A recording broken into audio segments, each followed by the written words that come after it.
রহমানে আল্লাহ বললেন ওয়ান নাজমু ওয়াশ-শাজারু ইয়াসজুদান, আকাশের তারকারাজি আর জমিনের বৃক্ষরাজি সবকিছু সেজদা দেয় একজন রে, তিনি কে?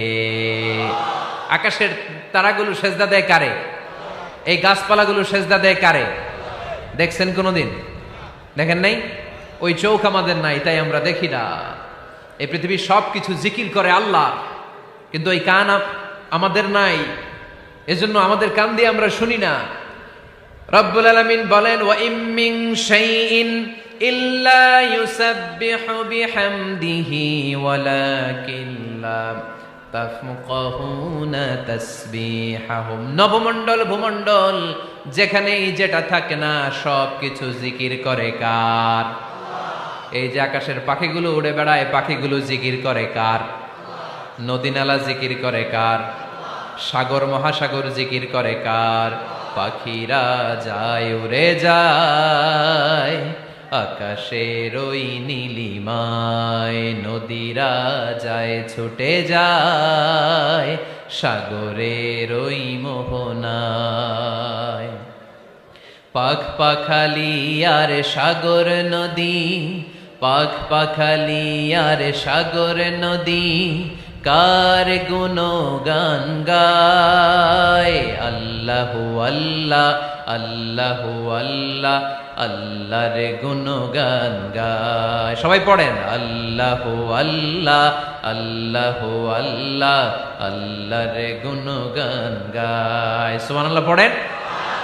ওয়া ইম মিন শাইইন ইল্লা ইউসাব্বিহু বিহামদিহি ওয়ালাকিন লা তাফকাহুনা তাসবিহাহুম। পৃথিবীতে যা দেখো খালি চোখে সবকিছু আল্লাহর তাসবিহ পড়ে, সব আল্লাহর জিকির করে, সব আল্লাহর সিজদা দেয়। ওয়ান নাজমু ওয়াশ-শাজারু ইয়াসজুদান, আকাশের তারা দুনিয়ার বৃক্ষরাজি সিজদা দেয় একটা সত্তাকে, তিনি কে? অস্ট্রেলিয়ায় একটা শহর আছে সিডনি, সিডনিতে একটা জঙ্গল আছে, ওই জঙ্গলে একটা গাছ মানুষের মতো করে টু দ্য ডাইরেকশন অফ কিবলা, কেবলামুখী হয়ে এখনো রুকু দিয়ে আছে। সুবহানাল্লাহ পড়তে পারলেন না আওয়াজ করে? অনেক ক্যালেন্ডারে ছবিটা দেখা যায়, পেপার কাটিং আমি দেখেছি। একেবারে মানুষের মতো গাছটা, এটা এমন ভাবে বড় হয়েছে, এটা বড় হয়ে এমন ভাবে বেন্ড করেছে, মাথাটা বাঁকা হয়ে টু দ্য ডাইরেকশন অফ কিবলা, কেবলামুখী হয়ে রুকু করে আছে। অনেক গাছ আছে সেজদা করে আছে। গোটা বিশ্বের যা কিছু দেখা যায় সবকিছু সেজদায় লুটিয়ে পড়ে কার জন্যে? সবকিছু জিকির করে কার? ওই কান আমাদের নাই, তাই আমরা শুনি না। ওই চোখ আমাদের নাই, তাই আমরা দেখি না। কিন্তু মহাবিশ্বের সবকিছু সেজদা করে কারে? এজন্য আমরাও সেজদা করতে চাই একজনকে। চিল্লায় বলেন তিনি কে? আমরা মসজিদে একটা সেজদা দেব, আবার মাজারে যে আর একটা দেব। হ্যাঁ, সমস্যা কি? সব জায়গায় দিলাম, মসজিদেও কিছু দিলাম, মাজারেও কিছু দিলাম। কুমিল্লার ভাইয়েরা আওয়াজ করে উত্তর দাও, মুসলমান সেজদায় কোনো ভাগাভাগি চলে? আল্লাহর রাজত্বে কোনো ভাগাভাগি আছে? সেজদা চলবে একজনের জন্য, তিনি কে?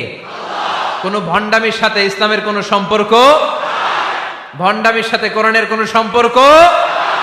ভণ্ডদের ভালো হওয়ার সুযোগ এখনো আছে না নাই?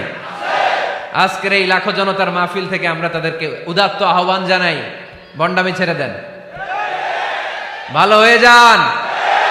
ভালো হইতে পয়সা লাগে না।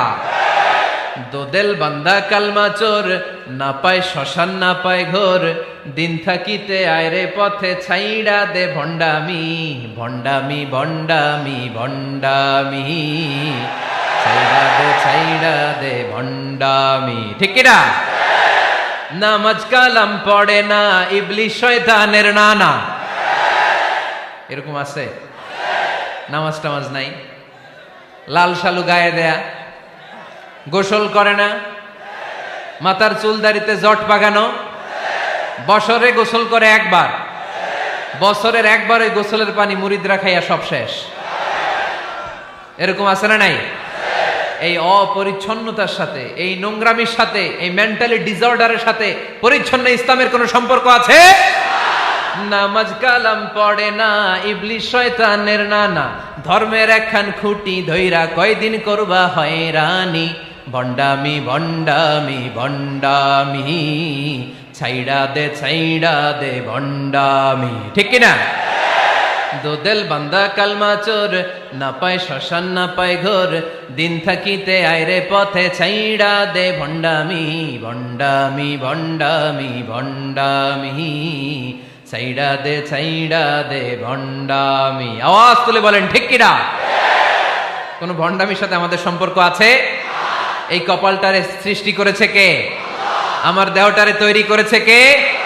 আমার এই কপাল দিয়ে সেজদা পাওয়ার উপযুক্ত একটাই সত্তা, চিল্লায় বলো মুসলমান, তিনি কে? মনে থাকবে?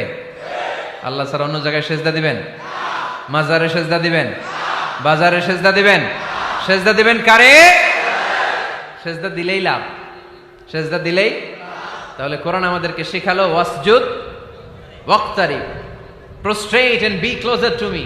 তোমরা না আল্লাহর কাছে যেতে চাও? তোমরা না আল্লাহর নৈকট্য প্রাপ্ত বান্দা হতে চাও? তোমরা না আল্লাহর কাছের মাহবুব পেয়ারা বান্দা হতে চাও? তাহলে সেজদায় লুটিয়ে পড়ো, সেজদায় লুটিয়ে পড়ো, আল্লাহ তাআলা তোমাদেরকে কাছে টেনে নেবে। আওয়াজ তুলে বলেন ঠিক কিনা? মুসা আলাইহিস সালাম ফেরাউনের সামনে যেয়ে দাঁড়ালেন। ফেরাউনের জাদুকররা বিশাল বড় বড় বাঘ বানালো, সিংহ বানালো, সাপ বানালো। মুসা আলাইহিস সালাম দেখে ভড়কে গেলেন, ভয় পেয়ে গেলেন। আল্লাহ বললেন, মুসা ভয় নাই, তোমার লাঠিটা খালি ফেলো। কি ফেলো? মুসা আলাইহিস সালামকে একটা লাঠি দিছে কে? লাঠি ফেলার সাথে সাথে মুহূর্তের মধ্যে হাইয়াতান তাসআ, বিশাল এক অজগর সাপ। এই বিশাল অজগর সাপ ফেরাউনের জাদুকরদের বানানো সব ভাগ, ভাল্লুক, সিংহ আর সাপগুলো রেখে বিশাল ফানা ধরে আছে। আর সাপ বলতে শুরু করেছে, আর কি আছে নিয়ে আয়। সুবহানাল্লাহ কইতে পারলেন না?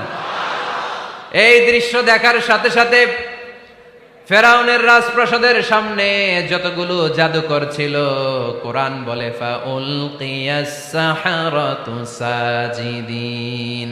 এই দৃশ্য দেখা মাত্রই ফেরাউনের নিয়ে আসা বড় বড় জাদুকরগুলো মুসা আলাইহিস সালামের সামনে দাঁড়িয়ে আল্লাহর জন্য সেজদায় লুটিয়ে পড়েছে। ফাউলকিয়াস সাহারাতু সাজিদিন, সেজদায় লুটিয়ে পড়ে ঘোষণা দিল, আমি ফেরাউনরে মানি না, আমি কোন নাস্তিককে মানি না, আমি মুসার রব, হারুনের রব, বনি ইসরাইলের রব, আল্লাহর জন্য সেজদায় লুটিয়ে পড়লাম। চিল্লায় পড়েন আল্লাহু আকবার। মুহূর্তেই এক সেজদার কারণে তাদের নসিবে হেদায়েত দিয়ে দিয়েছে কে? পৃথিবীর কেউ কাউরে হেদায়েত দিতে পারে? অনেক বাবা ছিল নবী, ছেলের কপালে হেদায়েত নাই, আছে না নাই? অনেক ছেলে ছিল নবী, বাবার কপালে হেদায়েত নাই, আছে না নাই? হেদায়েত দেওয়ার মালিক একজন, চিল্লায় বলেন তিনি কে? একটা সিজদা, একটা সিজদা, একটা সিজদার আদেশকে অমান্য করার কারণে ইবলিস জাহান্নামীদের সর্দার। চিল্লায় বলেন ঠিক কিনা? ওয়া ইয কুলনা লিল মালাইকাতি ইসজুদু লিআদম ফাসাজাদু ইল্লা ইবলিস আবা ওয়াস্তাকবারা ওয়া কানা মিনাল কাফিরিন। আল্লাহ বললেন, ও ফেরেশতাকুল সবাই আমার আদেশ মোতাবেক আদমকে সেজদা করো। সবাই সেজদা করলো, একজন ছাড়া, সে কে? আরো জোরে বলেন। অস্বীকার করলো, ওয়াস্তাকবার, অহংকার দেখালো, ওয়া কানা মিনাল কাফিরিন, কাফেরদের অন্তর্ভুক্ত হলো, জাহান্নামীদের সর্দার হলো। কয়টা সেজদার আদেশ? আওয়াজ করে বলেন, কয়টা সেজদার আদেশ অমান্য করছে? সেজদা কয়টা দেয় নাই? আপনি দেন নাই কয়টা? হ্যাঁ, আমরা দেই নাই কয়টা? এক সেজদা না দিয়া জাহান্নামীদের লিডার। আমরা সেজদা মিস করছি কয়টা? কয়টা? মুসলমান সেজদায় লুটিয়ে পড়তে হবে একজনের খুশির জন্য, তিনি কে? তাহলে কোরআনকে যে প্রশ্ন করেছি, কোরআন সব উত্তর দিয়ে ফেললো। কোরআন আমাদেরকে জানিয়ে দিল, তোমরা সবাই আল্লাহর নৈকট্য প্রাপ্ত বান্দা হতে চাও, আল্লাহর কাছের বান্দা হতে চাও, তাহলে ওয়াসজুদ, কি করো? সবাই বলে নাই, আওয়াজ করে বলো মুসলমান, ওয়াসজুদ মানে কি? সেজদা করো। সেজদা করলেই আল্লাহর কাছে যাওয়া যায়। মনের যত জ্বালা যন্ত্রণা দুঃখ ব্যথা আপনি সেজদায় পড়ে আল্লাহরে বলেন। কোনো ভায়া লাগবে না, কোনো মিডিয়া লাগে না, কোনো সিরিয়াল লাগে না, কোনো অ্যাপয়েন্টমেন্ট লাগে না। ডাকতে দেরি, ডাকে সাড়া দিতে দেরি হয় না। তাহলে কোরআনের আলোকে আজকে আমরা জেনে গেলাম আল্লাহর কাছে যেতে হলে সেজদায় লুটিয়ে পড়তে হয়। সুন্নাহকে যদি আমরা জিজ্ঞেস করি, বিশ্বনবী রেখে যাওয়া সুন্নাতে যদি আমরা একটু তালাশ করি, একটু স্ক্যানিং করি, একটু চোখ গোলাই, তাহলে সুন্নাহ আমাদেরকে বলে বেশি বেশি নফল ইবাদত করো আর আল্লাহর নৈকট্য হাসিল করো। নফল ইবাদত, আওয়াজ করে বলতে হবে। সুন্নাহ কি বলে? বুখারীর বর্ণনা, আল্লাহর হাবিব সাল্লাল্লাহু আলাইহি ওয়াসাল্লাম বলেন, মা ইয়াজালু আবদি ইয়াতাকাররাবু ইলাইয়া বিন-নওয়াফিল, বান্দা যত বেশি নফল ইবাদত করতে থাকে, করতে করতে করতে করতে বান্দা আমার কাছের নৈকট্য প্রাপ্ত বান্দা হয়ে যায়। হাত্তা উহিব্বাহু, এরপর আমি আমার বান্দারে এত ভালোবাসি, কুনতু সামআহুল্লাযী ইয়াসমাউ বিহি, বান্দা যখন শুনে সে তার নিজের কান দিয়ে শুনে না, আমি আল্লাহর কানে শুনে। কুনতু বাসারাহুল্লাযী ইউবসিরু বিহি, বান্দা যখন দেখে নিজের চোখে দেখে না, আমি আল্লাহর চোখে দেখে। ওয়ায়াদাহুল্লাতী ইয়াবতিশু বিহা, বান্দা যখন কিছু ধরে বান্দার হাতে ধরে না, আমি আল্লাহর হাতে ধরে। ওয়ারিজলাহুল্লাতী ইয়ামশি বিহা, বান্দা যখন হেঁটে যায় ওর নিজের পায়ে হাঁটে না, কেমন যেন আমি আল্লাহর পায়ে হাঁটে। আওয়াজ করে বলতে হবে আল্লাহু আকবার। মানে আল্লাহ বুঝাতে চাইলেন আমি তখন তার কান হয়ে যাই, আমি তখন তার চোখ হয়ে যাই, আমি তখন তার হাত হয়ে যাই, আমি তখন তার পা হয়ে যাই, আমার আর তার মাঝে আর কোনো ফারাক থাকে না, সে আমার একেবারে নিকটে চলে আসে। আওয়াজ করে পড়েন সুবহানাল্লাহ। এজন্য বিশ্বনবী সাল্লাল্লাহু আলাইহি ওয়াসাল্লাম বদরের প্রান্তরে তলোয়ার নাই, ঘোড়া নাই, ওট নাই, সৈন্য সামন্ত নাই, না খেয়ে হাড্ডি সারা ৩১৩ জন মুসলমানকে নিয়ে আল্লাহর উপর ভরসা করে বদরের প্রান্তরে দাঁড়ালেন। আর ওইদিকে কাফেরদের সৈন্যবাহিনী ছিল ১,০০০। কয় হাজার? মুসলমান কয়জন? মাত্র ৩১৩ জন। ওদের কাছে অস্ত্র শস্ত্রে সজ্জিত সেনাবাহিনী, বিশ্বনবীর ৩১৩ জনের কাছে তলোয়ার নাই, ঘোড়া নাই, কিচ্ছু নাই। বিশ্বনবী আল্লাহর উপর ভরসা করে এক মুষ্টি বালি নিয়ে ওয়াশাহাতিল ওযু, কাফেরদের চোখগুলো ধ্বংস হোক বলে তিনি বালুগুলো ছড়িয়ে দিলেন। মুহূর্তের মধ্যে ১,০০০ সৈন্যবাহিনীর কাফের সৈনিকদের চোখের মধ্যে ধূলিকণা পৌঁছে দিল কে? আল্লাহর হাবিব সাল্লাল্লাহু আলাইহি ওয়াসাল্লাম বদরের প্রান্তর থেকে এক মুষ্টি বালু নিয়ে বললেন শাহাতিল ওযু, বলে তিনি বালু ছুড়ে মারলেন। ১,০০০ সৈন্যবাহিনীর চোখের মধ্যে বালু ছড়াই দিছে কে? বুঝে শুনে উত্তর দিয়েন। এখানে ১,০০০ লোক দাঁড়ানো, আমি বালু নিলাম, গায়ের যত জোর আছে সবার চোখের দিকে মারলাম। ১,০০০ জনের চোখের ভিতরে ঢুকবে? সর্বোচ্চ ৫ জন, বেশি হইলে ১০ জন, তার চেয়ে বেশি হইলে ২০ জন, বেশি হইলে ৫০ জন। বুঝে শুনে উত্তর দিয়েন। আমার মুষ্টিবদ্ধ বালু ছুঁড়ে মারলে ১,০০০ মানুষের চোখের মধ্যে পড়বে? আওয়াজ করে বলেন পড়বে। এজন্য আল্লাহ বলেন নবী ওটা তুমি মারো নাই, ওটা আমি মারছি। সুবহানাল্লাহ নাই? আল্লাহ বিশ্বনবীরে ডেকে বলেন ওমা রামাইতা ইয রামাইতা ওয়ালাকিন্নাল্লাহা রামা। নবী হে, বালু তুমি ঠিকই তোমার হাতে নিয়েছো, কিন্তু আমি আল্লাহ নিজ দায়িত্বে ১,০০০ কাফেরের চোখের ভেতরে বালুগুলো পৌঁছে দিয়েছি। তাহলে বান্দা যখন নফল ইবাদত করে তখন বান্দার হাত আর বান্দার হাত থাকে না, ওইখানে আল্লাহর হাত যুক্ত হয়ে যায়। বান্দার পা থাকে না, সেখানে আল্লাহর পা যুক্ত হয়ে যায়। বান্দা যখন দেখে নিজ চোখে দেখে না, আল্লাহর দৃষ্টিশক্তি সেখানে যুক্ত হয়ে যায়। চিল্লায় বলেন ঠিক কি না? এজন্য নফল ইবাদত করতে রাজি আছেন তো? সুনানে তিরমিজির বর্ণনায় আল্লাহর হাবিব সাল্লাল্লাহু আলাইহি ওয়াসাল্লাম বললেন, হাদিসে কুদসি কিয়ামতের দিন বান্দার যখন ফরজে ঘাটতি হবে, কিসে ঘাটতি হবে? ফরজে। আল্লাহ পাক বলবেন উনজুরু হাল্লি আবদি মিন তাতাওয়ু, ও ফেরেশতারা দেখো তো আমার বান্দা নফল করছে কিনা। ফরজে যেহেতু তার ঘাটতি, দেখো তো আমার বান্দার কোনো নফল ইবাদত আছে কিনা। ফেরেশতারা বলবে আছে। আল্লাহ বলবেন তাহলে ফরজগুলার যেহেতু ঘাটতি, নফল থেকে কিছু এনে ফরজে বসাই দিয়ে ওগুলোর ফরজ বানায় দাও। এজন্য নফল ইবাদতের দরকার আছে না নাই? ফরজ তো করাই লাগবে, এটা কম্পালসারি, এটার মাফ নাই, এটা অব্লিগেটরি। নফল করে আল্লাহর কাছে যাওয়া যায়। নফল হচ্ছে ওভার টাইম, যে আল্লাহর কাছে যেতে হলে কি করতে হয়? সেজদা দিতে হয়। আর সুন্নাহর আলোকে আমরা জানলাম আল্লাহর কাছে যেতে হলে কি করার মাধ্যমে কাছে যেতে হয়?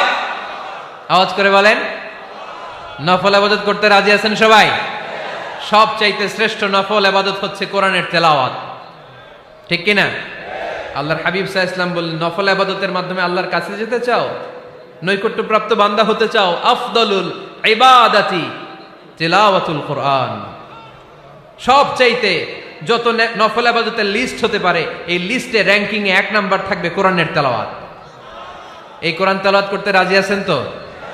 আমার হাতে যে কিতাবটার নাম কি? সবাই বলতে পারেন নাই? আওয়াজ করে বলেন তো কিতাবটার নাম? এই কিতাবে ভুল আছে? সন্দেহ আছে? সংশয় আছে? এটা আলোর পথ দেখায়। এই কিতাব মানুষকে মানুষের মতো মানুষ বানায়, ঠিক কিনা? গরুর পেট থেকে বেরোলে ওটা গরু, ছাগলের পেট থেকে বেরোলে ওটা ছাগল হয়, মানুষের পেট থেকে বেরোলে ওটা মানুষ হয় না, ওটার মানুষ বানাইতে হয়। মানুষ বানানোর জন্য কোরআন পড়ার দরকার আছে না নাই? তাহলে নফল আবাদত করে আমরা আল্লাহর নৈকট্য পেতে চাই। এক নাম্বার যে আবাদতের কথা আপনাদেরকে শোনালাম সেটা হচ্ছে কোরআনের তেলাওয়াত। রাজি আছেন সবাই? ফজরের পরেই এই নিমসার এলাকায়, এই কুমিল্লা এলাকায় কোরআনের সুমধুর বাণীতে আমাদের গ্রামগুলো মুখরিত থাকতে হবে। আওয়াজ করে বলেন ঠিক কিনা? একটা সময় ছিল আমার বাংলার ৬৮,০০০ গ্রাম থেকে ফজরের পর কোরআনের ধ্বনি শোনা যেত। ৬৮,০০০ গ্রাম থেকে মক্তবগুলো থেকে আল্লাহর বাণী শোনা যেত। কিন্তু এখন নানা ষড়যন্ত্রের কবলে পড়ে আমাদের মক্তব বন্ধ হচ্ছে, আমাদের কোরআন তেলাওয়াত থেমে যাচ্ছে। কোরআনের তেলাওয়াত কশিনকালেও থামায় দেওয়া যাবে না। চিল্লায় বলেন ঠিক কিনা? রোজ সকালে শুনতাম আগে আল কোরআনের বাণী রে, আল কোরআনের বাণী। এখন শুনি সারে গামার দীপ্ত ফ্যান ফ্যানানি। ধর্মপ্রাণ মুসলমান আজকাল হয়েছে মডার্ন। ধর্মপ্রাণ ধর্মপ্রাণ আমরা বড়ই ধর্মপ্রাণ। নামাজ রোজার কিছু নাই, ভুলেও ধরি না কোরআন। ধর্মপ্রাণ ঠিক না? প্রতিদিন কোরআন শিখায় যে তার পকেট যায় ফাঁকা রে, তার পকেট যায় ফাঁকা। সপ্তাহে 2 দিন গান শিখায় যে নেয় তো 1000 টাকা। ধর্মপ্রাণ মুসলমান আজকাল হয়েছে মডার্ন। ধর্মপ্রাণ ধর্মপ্রাণ আমরা বড়ই ধর্মপ্রাণ। নামাজ রোজার কিছু নাই, ভুলেও ধরি না কোরআন। ধর্মপ্রাণ।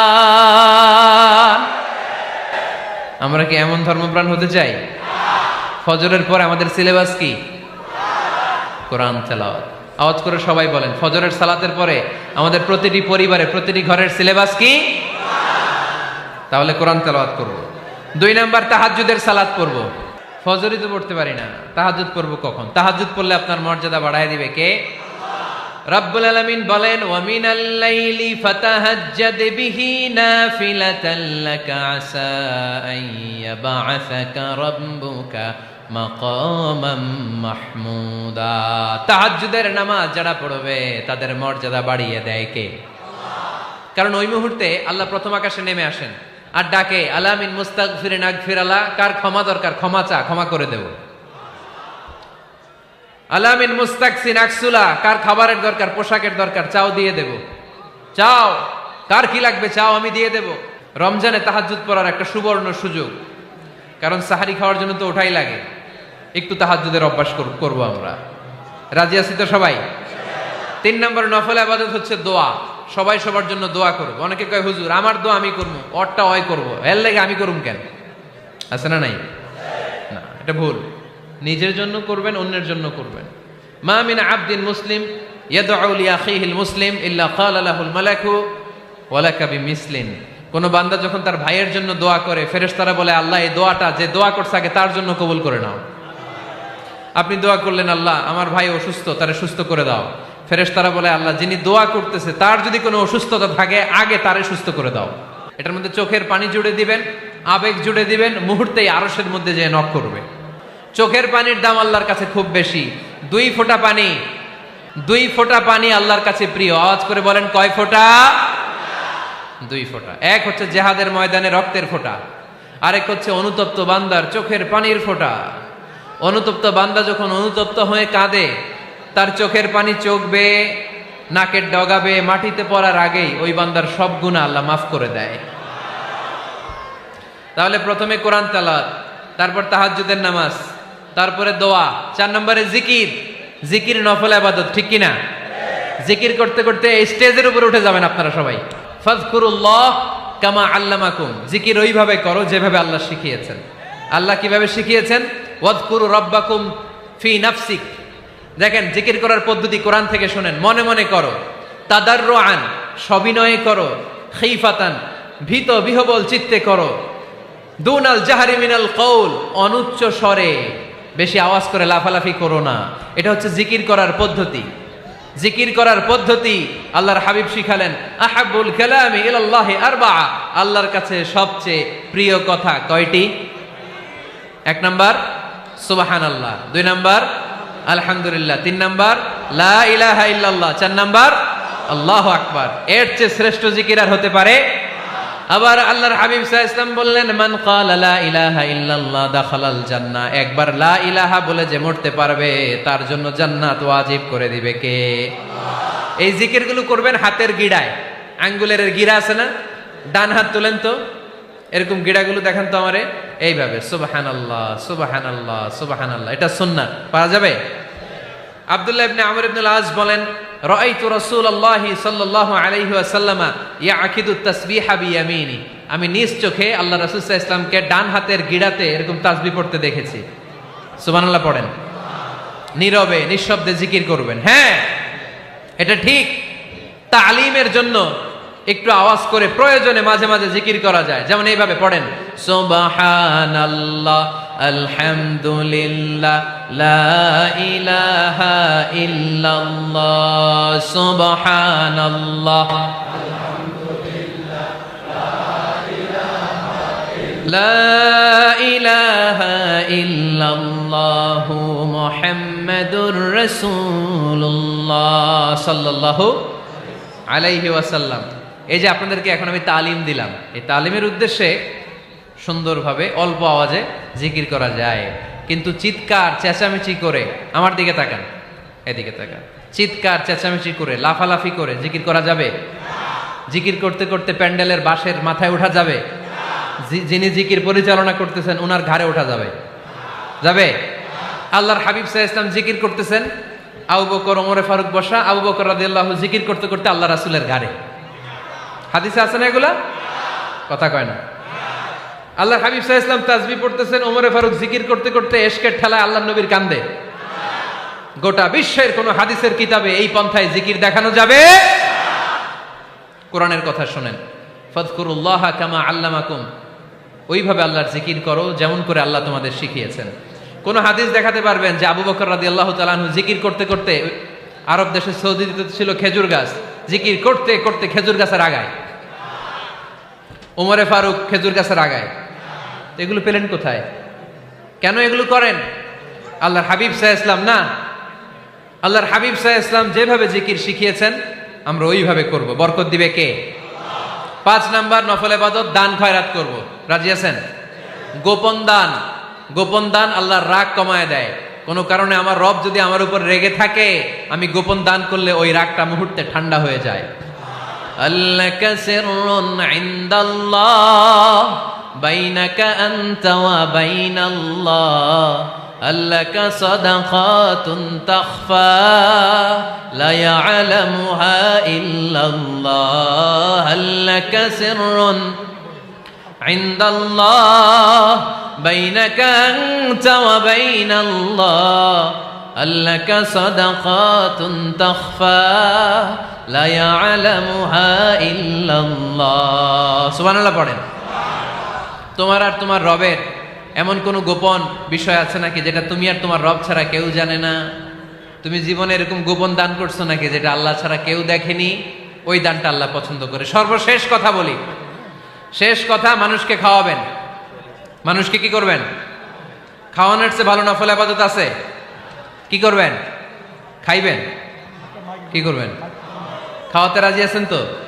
কিয়ামতের দিন আল্লাহ তাআলা বলবে, এই বনি আদম, আমি তোমার কাছে খাবার চাইছিলাম, তুমি আমারে খাবার দাও নাই। বনি আদম বলবে, আল্লাহ আপনি যদি খাবার চাইতেন খাবারের বস্তা নিয়ে যাইতাম।